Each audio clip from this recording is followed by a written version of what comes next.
Hello everyone, today we discuss about chapter sound. तो आज हम डिस्कस करेंगे कि कोई भी वेव जब मोशन में होती है, जहाँ कोई भी वेव होती है वो प्रोपेगेट कर रही होती है, तो हम मेनली उसमें तीन चीज़ों को स्टडी करते हैं। फर्स्ट है amplitude, frequency and time period. अगर हमने किसी भी वेव के बारे में बताना है, तो हम उसके नेचर के बारे में बताना है, तो हम इन तीन चीज़ों को ही कैलकुलेट करेंगे, एम्पलीट्यूड, फ्रीक्वेंसी और टाइम पीरियड को। तो ये होते क्या है, तो सबसे पहले है एम्पलीट्यूड। एम्पलीट्यूड क्या होता है? The distance in either direction from the mean position to maximum displacement. तो एम्पलीट्यूड क्या होता है? जैसे यहाँ पे कोई वेव इस तरीके से मूव कर रही है, ठीक है, तो इसमें मीन पोजीशन, मीन का मतलब कि बिल्कुल बीच में, और अगर हम इसको बिल्कुल बीच में से चेक करें एक ग्राफ के द्वारा, तो जो मैक्सिमम डिस्टेंस होगा इसका बीच से इन आइदर डायरेक्शन की, चाहे ऊपर चाहे नीचे, किसी भी डायरेक्शन में जो इसका मैक्सिमम डिस्टेंस है, ये ऊपर नीचे का जो डिस्टेंस ट्रेवल कर रही है, इसको हम क्या बोलेंगे? एम्पलीट्यूड। तो जैसे यहाँ से लेके यहाँ तक का अगर हम डिस्टेंस मेजर करें तो क्या होगा? वो वेव का एम्पलीट्यूड होगा। नेक्स्ट है फ्रीक्वेंसी। फ्रीक्वेंसी क्या होती है? द नंबर ऑफ ऑसिलेशन पर सेकेंड इज कॉल्ड फ्रीक्वेंसी। कि फ्रीक्वेंसी क्या होती है? कि नंबर ऑफ ऑसिलेशन पर सेकंड, पर का मतलब वन। कि जैसे हम टाइम की बात करें कि यहाँ से, कि बिल्कुल यहाँ से स्टार्ट करेंगे तो एक सेकंड के अंदर वो कितने वाइब्रेट कर सकती है? 1 2 3 4, जैसे 4 टाइम, तो इसकी फ्रीक्वेंसी होगी 4 हर्ट्ज। कि नंबर ऑफ वाइब्रेशन पर सेकंड, कि एक सेकंड के अंदर वो मैक्सिमम कितनी बार वाइब्रेट कर सकती है, उसको हम बोलते हैं फ्रीक्वेंसी। और इसकी एसआई यूनिट हर्ट्ज होती है। इसको एच जेड से लिखा जाता है, जहाँ हर्ट्ज में मेजर किया जाता है। नेक्स्ट है टाइम पीरियड। टाइम पीरियड क्या होता है? कि time period is time taken to complete one cycle और ऑसिलेशन।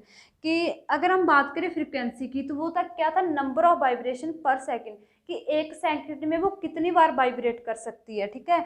लेकिन अगर हम बात करें टाइम पीरियड की, टाइम पीरियड मतलब कि एक साइकिल को, मतलब मीन पोजीशन से यहाँ से स्टार्ट होकर यहाँ तक पहुँचने में कितना टाइम लगेगा, एक साइकिल को कंप्लीट करने में कितना टाइम लिया, उसको हम बोलेंगे टाइम पीरियड। इसमें तो हम क्या कैलकुलेट करेंगे? नंबर ऑफ वाइब्रेशन पर सेकंड, कि एक सेकंड में ये कितनी बार वाइब्रेट कर सकता है। लेकिन अगर हम बात करें टाइम पीरियड की, तो इसमें हम टाइम कैलकुलेट करेंगे कि एक साइकिल को कंप्लीट करने में कितना टाइम लिया, उसको हम बोलेंगे टाइम पीरियड। तो एम्पलीट्यूड क्या था? कि मैक्सिमम डिस्टेंस कितना ट्रैवल किया जाता है इसके द्वारा, तो ये तो है डिस्टेंस। और ये क्या था? फ्रीक्वेंसी क्या थी? नंबर ऑफ ऑसिलेशन पर सेकंड, कि एक सेकंड के अंदर ये कितने टाइम ऑसिलेट कर सकता है या वाइब्रेट कर सकता है। टाइम पीरियड क्या है? कि एक साइकिल को कंप्लीट करने में कितना टाइम लगेगा। जैसे ये तो था कि एक सेकंड के अंदर ये 4 हर्ट्ज, मतलब 4 टाइम भी वाइब्रेट कर सकता है। लेकिन अगर हम बात करें कि टाइम पीरियड, ये तो क्या पता कि एक सेकंड के आधे हिस्से में भी कंप्लीट हो जाए, तो इसका टाइम पीरियड क्या होगा? हाफ। कि एक ऑसिलेशन करने में कितना टाइम लगेगा, उसको हम बोलेंगे टाइम पीरियड।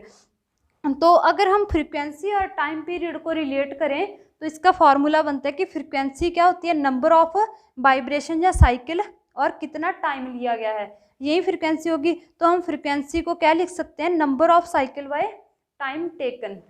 तो इसी से हम क्या, कि अगर हम एक साइकिल की बात करें, टाइम पीरियड क्या था? कि एक साइकिल को कैलकुलेट करने का, तो हम फ्रीक्वेंसी को क्या लिख सकते हैं?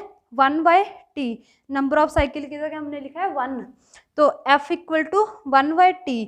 तो यहाँ से हम अगर t को ऊपर ले जाएं और f को नीचे, तो टाइम पीरियड भी निकाल सकते हैं 1/f।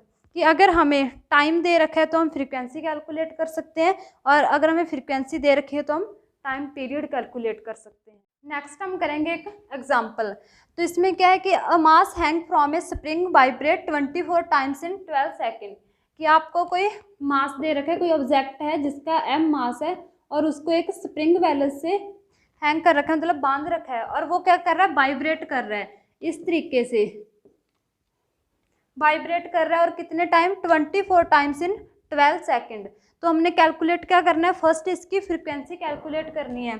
तो फ्रीक्वेंसी किसके इक्वल होती है, number of vibrations by time taken, कि कितनी वाइब्रेशंस हुई है कितने टाइम में।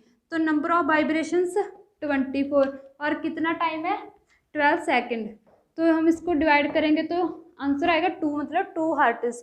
तो इसकी फ्रिक्वेंसी क्या होगी 2 हर्ट्ज। करेंगे टाइम पीरियड, तो टाइम पीरियड का फॉर्मूला क्या था 1/f।